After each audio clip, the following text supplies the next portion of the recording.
Ces dernières années, les soldats canadiens ont effectué un nombre record de missions de paix dans des situations dangereuses, en Bosnie, au Rwanda ou en Afghanistan par exemple. Ils sont la fierté du Canada à l'étranger, mais savez-vous que plusieurs d'entre eux en sont revenus traumatisés? Le général Roméo Dallaire a lui-même parlé ouvertement de cette maladie dont il souffre, le syndrome post-traumatique. Mais des dizaines d'autres souffrent en silence, souvent abandonnés par l'armée qui les a envoyés au front. Le réalisateur Luc Côté a rencontré certains d'entre eux.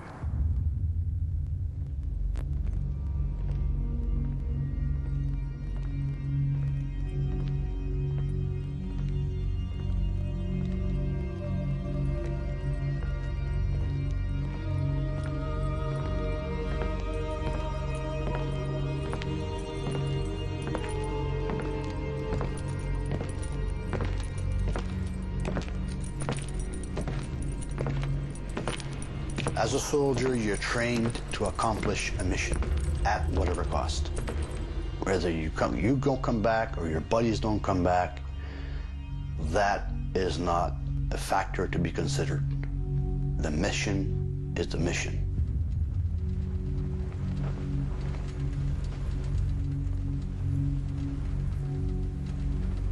Thousands, hundreds of thousands of Canadians have laid down their lives following these orders.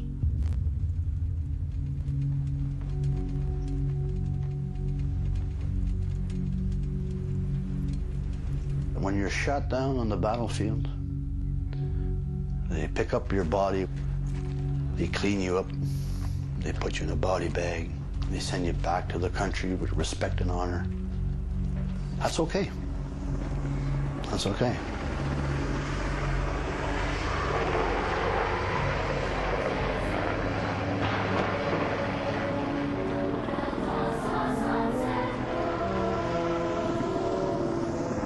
They'll have a parade for you. They'll bury you with respect and honor. They'll put your name on the statue and pray for you every year on the 11th of November.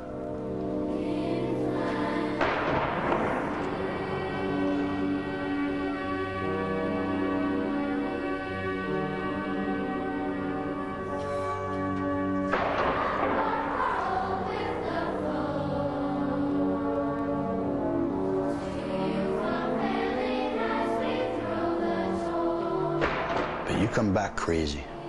You come back with mental disorders. You come back confused, and they throw you away like an old rag.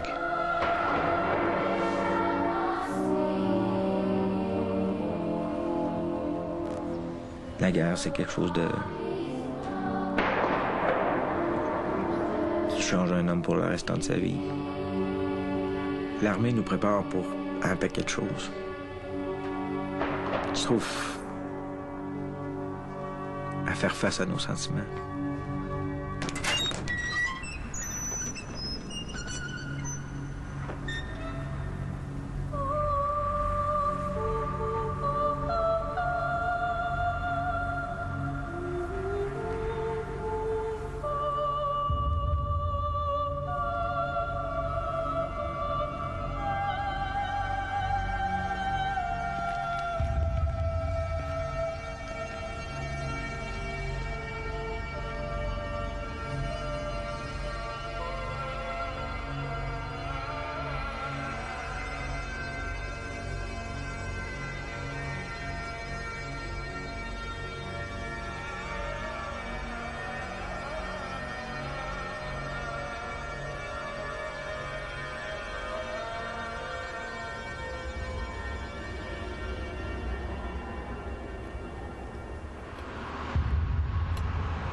quand on sort en patrouille, tout le monde a une job à faire sur le terrain.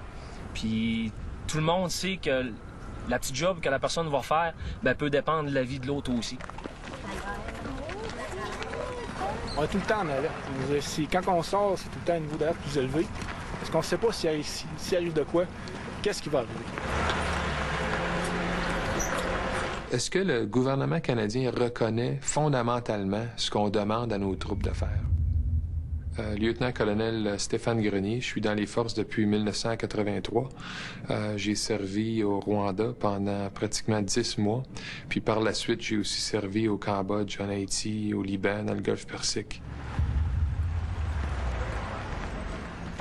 On est constamment mobilisé. On est constamment en conflit au niveau des forces canadiennes. On ne reconnaît pas qu'il y a une guerre mondiale, évidemment. Mais au niveau de l'emploi de notre force opérationnelle, c'est pratiquement l'équivalent d'être mobilisé comme si on l'était en temps de guerre. Donc, c'est un chaos continu de déploiement, de prédéploiement, de redéploiement, de réintégration. Et ça fait depuis 1990 là, qu'on fait ça. Ça a des effets sur notre force opérationnelle, ça.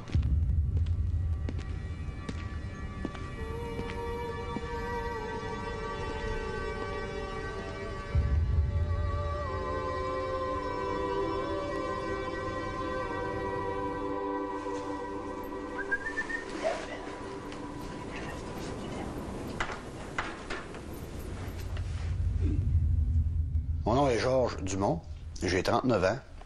J'ai servi 21 ans dans les Forces armées canadiennes, de 1981 à 1998. Puis je me suis retiré avec le grade de sergent.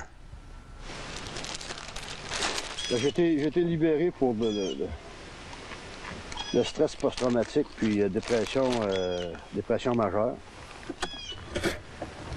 Puis ce que ça fait, en gros, c'est que la concentration est difficile. On oublie bien des choses. De la misère à mettre deux bas de la même couleur. Là. Le sommeil est bien difficile. Pour venir à bout de dormir là, convenablement, là, un adulte, ça dort quoi, 6 à 8 heures par jour.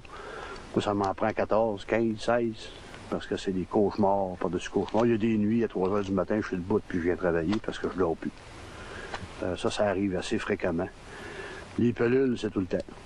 Je peux pas arrêter les pilules, c'est l'agressivité qui ressort à ce moment-là, là, j'ai envie de tuer. C'est tout le temps la même chose. Les problèmes de mémoire, ben là, j'avais coutume de gérer... j'ai commandé un peloton de mortier ou un groupe de mortiers. J'avais jusqu'à 52 hommes, des millions en inventaire, des canons, j'avais des responsabilités immenses. Puis aujourd'hui, j'ai de la misère à les porter vidange. Au chemin le lundi, c'est ma femme qui me donne mes horaires. Puis, je n'aurais pas été de ma femme, ça ferait longtemps que je me serais... Ils me disent qu'ils crient ça en bas du pont de Québec. Là. Ça fait probablement un bout que ça aurait été fait, ça. Puis il y en a plusieurs qui l'ont fait. 20 ans dans l'infanterie, là... Comment tuer quelqu'un, c'est appris, ça fait longtemps. Là. Fait que se débarrasser de nous autres mêmes, c'est bien facile. Là. Aller prendre une marche avec un fusil dans le bois, là, puis le fusil va revenir tout seul, c'est pas compliqué. Là. Puis c'est pas la mort qui fait peur. Là. Les gars, ils ont plus peur. C'est ses vies qui fait peur.